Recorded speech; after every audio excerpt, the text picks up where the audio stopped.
பரிசுத்த வேதாகமம் பழைய ஏற்பாடு எசேக்கியேல் தீர்க்க தரிசன புஸ்தகம் 37ஆம் அதிகாரம். கர்த்தருடைய கை என்மேல் அமர்ந்து கர்த்தர் என்னை ஆவிக்குள்ளாக்கி வெளியே கொண்டு போய் எலும்புகள் நிறைந்த ஒரு பள்ளத்தாக்கின் நடுவில் நிறுத்தி என்னை அவைகளின் அருகே சுற்றி நடக்க பண்ணினார். இதோ பள்ளத்தாக்கின் வெட்ட வெளியிலே அந்த எலும்புகள் மகா திரளாய் கிடந்தது. அவைகள் மிகவும் உலர்ந்ததுமாயிருந்தது. அவர் என்னை நோக்கி, மனுபுத்திரனே, இந்த எலும்புகள் உயிரடையுமா என்று கேட்டார். அதற்கு நான், கர்த்தராகிய ஆண்டவரே, தேவரீர் அதை அறிவீர் என்றேன். அப்பொழுது அவர், நீ இந்த எலும்புகளை குறித்து தீர்க்க தரிசனம் உரைத்து அவைகளை பார்த்து சொல்ல வேண்டியது என்னவென்றால், உலர்ந்த எலும்புகளே, கர்த்தருடைய வார்த்தையை கேளுங்கள். கர்த்தராகிய ஆண்டவர் இந்த எலும்புகளை நோக்கி, இதோ நான் உங்களுக்குள் ஆவியை பிரவேசிக்க பண்ணுவேன், அப்பொழுது உயிரடைவீர்கள். நான் உங்கள் மேல் நரம்புகளை சேர்த்து உங்கள் மேல் மாம்சத்தை உண்டாக்கி உங்களை தோலினால் மூடி உங்களில் ஆவியை கட்டளையிடுவேன். அப்பொழுது நீங்கள் உயிரடைந்து நான் கர்த்தர் என்று அறிந்து கொள்வீர்கள் என்று உரைக்கிறார் என்று சொல் என்றார். எனக்கு கட்டளையிட்டபடியே நான் தீர்க்க தரிசனம் உரைத்தேன். நான் தீர்க்க தரிசனம் உரைக்கையில் ஒரு இரைச்சல் உண்டாயிற்று. இதோ அசைவு உண்டாகி ஒவ்வொரு எலும்பும் தன் தன் எலும்போடு சேர்ந்து கொண்டது. நான் பார்த்து கொண்டு இருக்கையில் இதோ அவைகள் மேல் நரம்புகளும் மாம்சமும் உண்டாயிற்று. மேற்புறமெங்கும் தோலினால் மூடப்பட்டது, ஆனாலும் அவைகளில் ஆவி இல்லாதிருந்தது.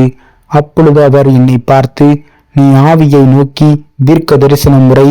மனுபுத்திரனே, நீ தீர்க்க தரிசனம் உரைத்து ஆவியை நோக்கி, கர்த்தராகிய ஆண்டவர் உரைக்கிறது என்னவென்றால், ஆவியே, நீ காற்று திசை நான்கிலும் இருந்து வந்து கொலையுண்ட இவர்கள் உயிரடையும்படிக்கு இவர்கள் மேல் ஊது என்கிறார் என்று சொல் என்றார்.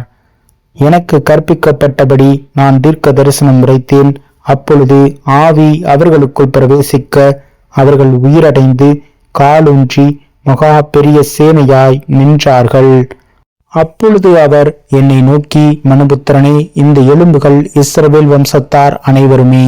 இதோ அவர்கள், எங்கள் எலும்புகள் உலர்ந்து போயிற்று, எங்கள் நம்பிக்கை அற்று போயிற்று, நாங்கள் அறுப்புண்டு போகிறோம் என்கிறார்கள். ஆகையால் நீ தீர்க்க தரிசனம் உரைத்து அவர்களோட சொல்ல வேண்டியது என்னவென்றால், கர்த்தராகிய ஆண்டவர் உரைக்கிறார், இதோ என் ஜனங்களே, நான் உங்கள் பிரேத குழிகளை திறந்து உங்களை உங்கள் பிரேத குழியிலிருந்து வெளிப்படவும் உங்களை இஸ்ரவேல் தேசத்துக்கு வரவும் பண்ணுவேன். என் ஜனங்களே, நான் உங்கள் பிரேத குழிகளை திறந்து உங்களை உங்கள் பிரேத குழிகளிலிருந்து வெளிப்பட பண்ணும்போது நான் கர்த்தர் என்று அறிந்து கொள்வீர்கள். என் ஆவியை உங்களுக்குள் வைப்பேன், நீங்கள் உயிரடைவீர்கள். நான் உங்களை உங்கள் தேசத்தில் வைப்பேன், அப்பொழுது நான் கர்த்தர் என்று அறிந்து கொள்வீர்கள். இதை சொன்னேன், இதை செய்வேன் என்று கர்த்தர் உரைக்கிறார் என்று சொல் என்றார். பின்னும் கர்த்தருடைய வார்த்தை எனக்கு உண்டாகி, அவர், மனுபுத்திரனே, நீ ஒரு கோலை எடுத்து அதிலே யூதாவுக்கும் அதை சேர்ந்த இஸ்ரவேல் புத்திரருக்கும் அடுத்தது என்று எழுது.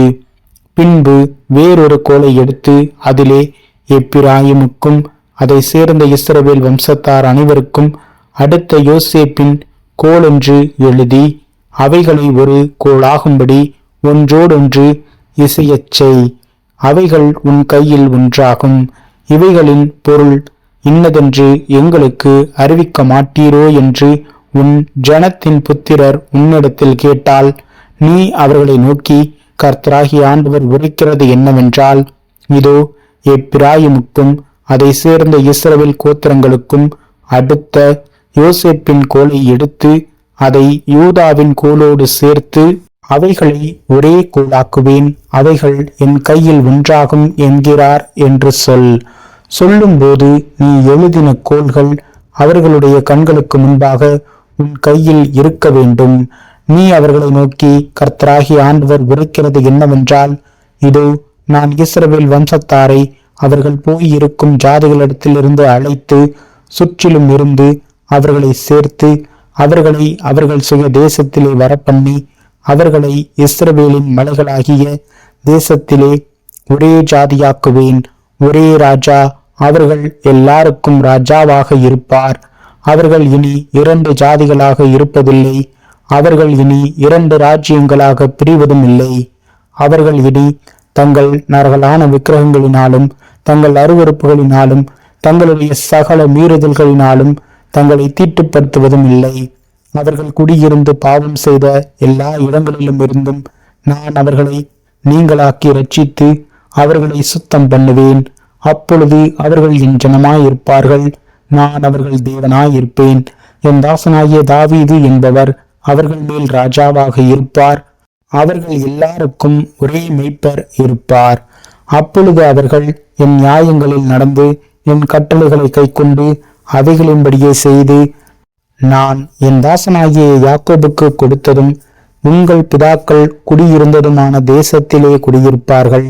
அவர்களும் அவர்கள் பிள்ளைகளும் அவர்களுடைய பிள்ளைகளும் பிள்ளைகளும் அதிலே என்றென்றைக்கும் குடியிருப்பார்கள்.